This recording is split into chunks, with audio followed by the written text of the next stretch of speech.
Everyone, welcome back to my channel The Learning Junction. I am your educator Sakshi Sharma, and in this video we are going to continue with our last topic, that is synthetic fibers and plastic. So in my previous video I have talked about synthetic fibers, the types of synthetic fibers and characteristics of synthetic fibers, right? And in this video we are going to continue with the second part of this chapter about plastics. So plastics क्या होते हैं? What are plastics? So plastic is a kind of polymer. ये polymer से बनते हैं. Polymer मैंने आपको बताया था कि जो छोटी छोटी यूनिट्स होती हैं उनको मिलाकर जो सब्सटेंस बनता है वो होता है पॉलीमर.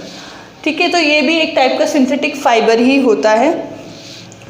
फाइबर ही होता है. और जितने भी प्लास्टिक्स हैं उन सब में अलग अलग टाइप की रीअरेंजमेंट होती है पॉलीमर्स की, कि कुछ आपके लीनियर में होते हैं, कुछ क्रॉस लिंक में होते हैं. तो ये अरेंजमेंट वाली प्रॉपर्टी के कारण we can make a number of innumerous things out of plastic, like looking from your home to the major corporate buildings, you will find plastic everywhere, literally everywhere, from the bathtub, right, from the bucket, from the spices box that you have in your kitchen, right. Your bags are made up of polymers that have some kind of elements of plastic in it. Your pencil box, everything, literally everything is made up of plastic.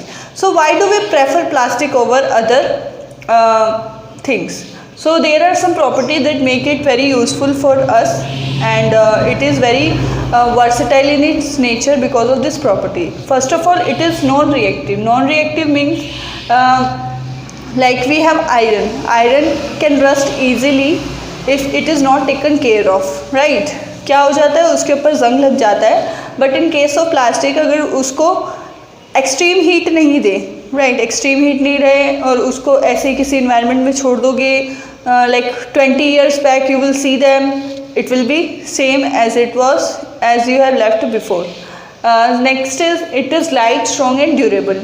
तो इसकी ये property होती है कि plastic बहुत light होता है, ठीक है, काफ़ी स्ट्रॉन्ग होता है, और ड्यूरेबल मतलब बहुत लंबा चलता है. ड्यूरेबिलिटी की बात है और लाइटनेस की बात है. तो लाइटनेस को हम ऐसे देख सकते हैं, like we have electric wire at home, right. तो उसकी कोटिंग भी किससे की जाती है? प्लास्टिक से की जाती है.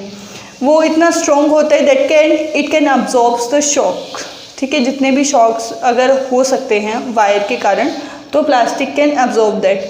और ड्यूरेबिलिटी उसकी, लाइक आपके पास कोई भी इलेक्ट्रॉनिक अप्लायंस है, अगर आप उसको देखोगे उन सब की कवरिंग होती है प्लास्टिक से. So that make it like a very useful material, like all the way. कुछ नहीं है तो प्लास्टिक है, and plastic will make everything easy. Then third point, it is a poor conductor.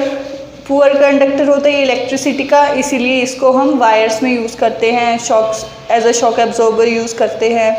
और जो भी हज़ार्डस वर्किंग फील्ड में है उसको पता होता है, लाइक अभी भी अगर हम देखें तो जैसे on the outbreak of corona, जैसे कोरोना चला था तो जो किट पहनकर डॉक्टर जाते थे, that was also made up of plastic. So plastic is that much useful to us.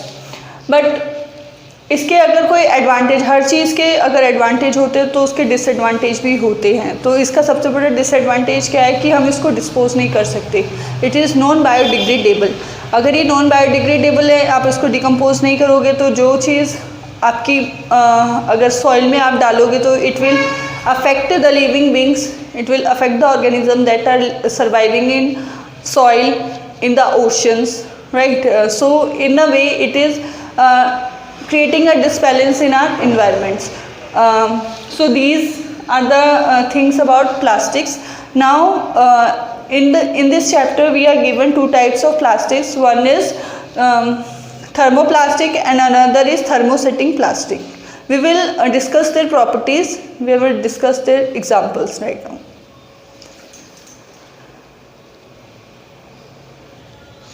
Now let's talk about the two type of plastics that is mentioned in our chapter. One is thermoplastic and another one is thermosetting plastic. So my dear learners, मैंने आपको पहले भी बताया था, जहाँ पे भी ये वर्ड थर्मो आता है, thermo is related to heating, ये हीट से रिलेटेड होता है। तो थर्मोप्लास्टिक्स कौन से होते हैं? Thermoplastics which get deformed easily on heating and can be bent easily are thermoplastics. तो प्लास्टिक, ये ऐसे प्लास्टिक्स होते हैं जिनको अगर हम हीट कर दें, हीट करके क्या होता है, इनकी जो शेप होती है वो डिफॉर्म हो जाती है और इनको आसानी से मोड़ा जा सकता है। इसके कुछ एग्जांपल है जैसे पॉलीथीन और पीवीसी। ये किस चीज़ में यूज़ आते हैं? ये यूज़ आते हैं टॉयज़ बनाने में, कॉम्स बनाने में और कंटेनर बनाने में। ठीक है, जैसे कि अलग अलग टाइप के कंटेनर्स होते हैं, उस चीज़ में भी ये हेल्पफुल रहते हैं। Another one is thermosetting plastic. Thermosetting plastic क्या होती है? ये प्लास्टिक होते हैं जिनको अगर हमने एक बार मोल्ड दिया तो अगर आप उसको बेशक से हीट कर दो, कितना ही हीट कर दो, they will not gate soft, उन पर कोई असर नहीं पड़ेगा। इनको बोलते हैं थर्मोसेटिंग प्लास्टिक। इसके एग्जांपल है बैकलाइट और मेलामाइन। इनके यूजेस होते हैं, ये यूज़ होते हैं इलेक्ट्रिकल स्विचेस बनाने के काम आते हैं, यूटेंसिल्स बनाने के काम आते हैं, जो फ्लोर पे टाइल होती है प्लास्टिक की कभी कभी, उसको बनाने के काम आते हैं और किचन वेयर में काम आते हैं। हाँ, so with this this chapter number 3 came to an end. I hope you will find this useful. Thanks for watching.